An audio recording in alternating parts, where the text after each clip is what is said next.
అందరికీ నమస్కారం అండి. ఆయుష్ మంత్ర ఫార్మింగ్ ఛానల్కు స్వాగతం, సుస్వాగతం.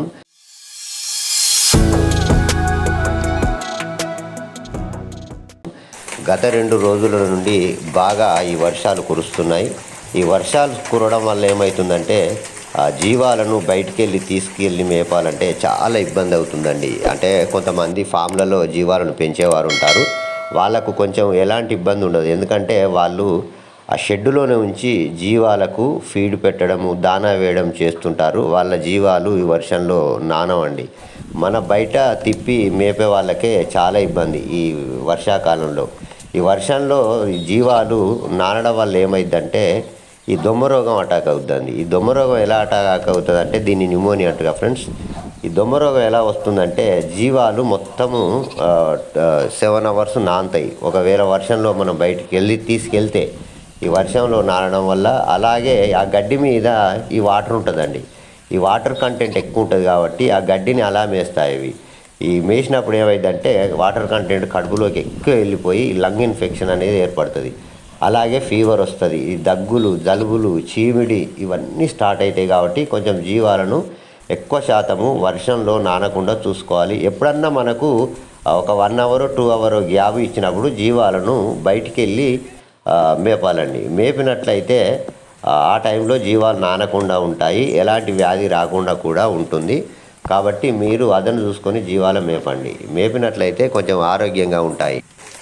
అలాగే ఈ జీవాల షెడ్ ఎలా ఉంటుందంటే ఈ వర్షాకాలంలో మొత్తము తేమగా ఉంటుందండి. ఈ తేమగా ఉండడం మళ్ళీ అలాగే వచ్చేసి ఈ జీవాలు అందులోనే మోషన్ పోవడము, అలాగే అందులోనే మూత్రం పోయడం. జీవాలు ఇప్పుడు ఈ వర్షాకాలంలో ఈ వాతావరణము కూల్ ఉండడం వల్ల జీవాలు కూడా ఎక్కువగా యూరిన్ పోస్తుంటాయి, ఎక్కువ మూత్రం పోస్తుంటాయి అన్నమాట. ఇటు మూత్రం పోస్తుంటాయి, అటు వర్షం వల్ల తేమగా ఉంటుంది షెడ్డు.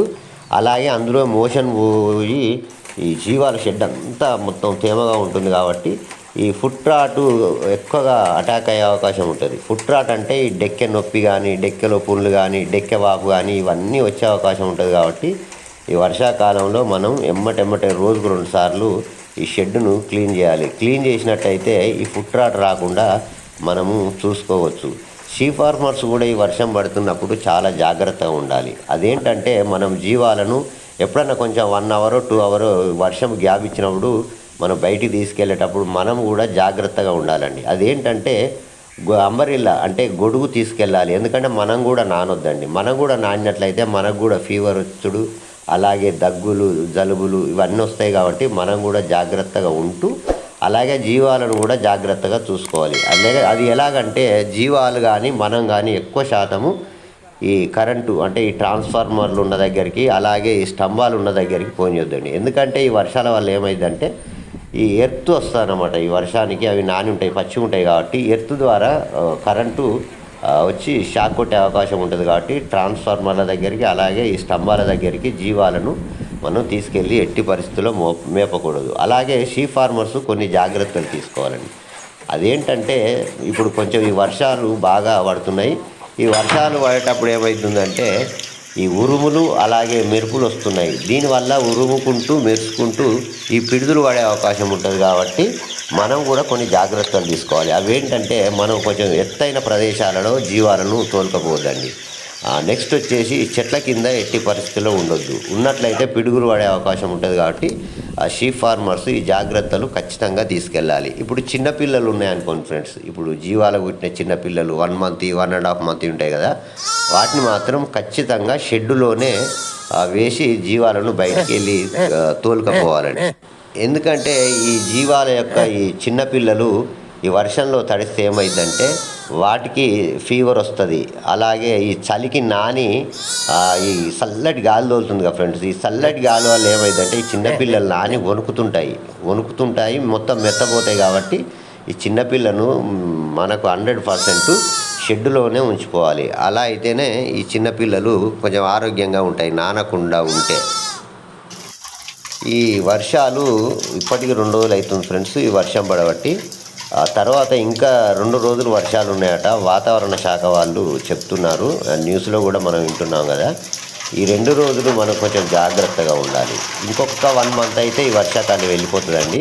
ఈ వర్షాకాలం వెళ్ళిపోతే కొంచెం జీవాలకు ఈ వ్యాధులు అనేటివి తక్కువగా ఉంటాయి. ఈ వర్షాకాలంలోనే జీవాలకు వ్యాధులు ఎక్కువగా ఉంటాయి కాబట్టి ఇంకొక 1 మంత్ వరకు కష్టపడండి. కష్టపడ్డట్టయితే వర్షాకాలం వెళ్ళిపోతుంది. జీవాలకు కూడా ఎలాంటి వ్యాధి రాకుండా ఉంటుంది. కాబట్టి ఇంకొక చిన్న విషయం ఫ్రెండ్స్, అదేంటంటే నేను ఈ జీవాలతో పాటు కొన్ని నాటుకోళ్ళను కూడా పెంచుతుంటాను నా ఫామ్లో. ఆ నాటుకోళ్ళు కూడా ఈ వర్షాలకు మొత్తం నాని ఇట్లా గదగద వణుకుతున్నాయి. అవి మొత్తం ఆ షెడ్డులోనే ఉంటున్నాయి ఫ్రెండ్స్. అవి కూడా బయటికి వెళ్ళి అవి మన పురుగులు కానీ చెదలు కానీ తినటం లేదు. ఈ కోళ్ళకు కూడా చిన్నపిల్లలు కూడా ఉన్నాయి కోళ్ళకు, అవి కూడా చాలా ఇబ్బంది పడుతున్నాయి. ఇంకా 2 రోజుల వరకు మనకు కొద్దిగా కష్టాలు అనేటివి ఉంటాయండి. వర్షాలు బాగున్నాయట. అయితే ఈ వర్షం పడ్డప్పుడు జీవాలు ఏం చేస్తాయంటే ఎక్కువ శాతము ఆకులు అలములు ఉన్న ఈ చెట్లనే మేయడానికి ఇష్టపడుతుంటాయండి. ఈ గడ్డి అనేటిది మేయదు, ఎందుకంటే ఈ గడ్డి మీద మొత్తము వాటర్ ఉంటాయి కాబట్టి గడ్డి మేయవు. కాబట్టి కొంచెం ఎక్కువ ఏమన్నా మీకు తెలిసిన ప్లేస్ ఉంటే ఎత్తున్న ఆకులు అలములు ఉన్న చెట్లు ఉన్న దగ్గరికి జీవాలను తోలుకెళ్ళండి. ఈ ఆకులు అలలం తినడం వల్ల కూడా జీవాలకు తొందరగా కడుపు అనేది నిండుతుందండి. జీవాలు బాగుండాలి. అలాగే ఈ వర్షాకాలంలో మన షీప్ ఫార్మర్స్ కూడా బాగుండాలని వీడియో చేస్తున్నాను ఫ్రెండ్స్.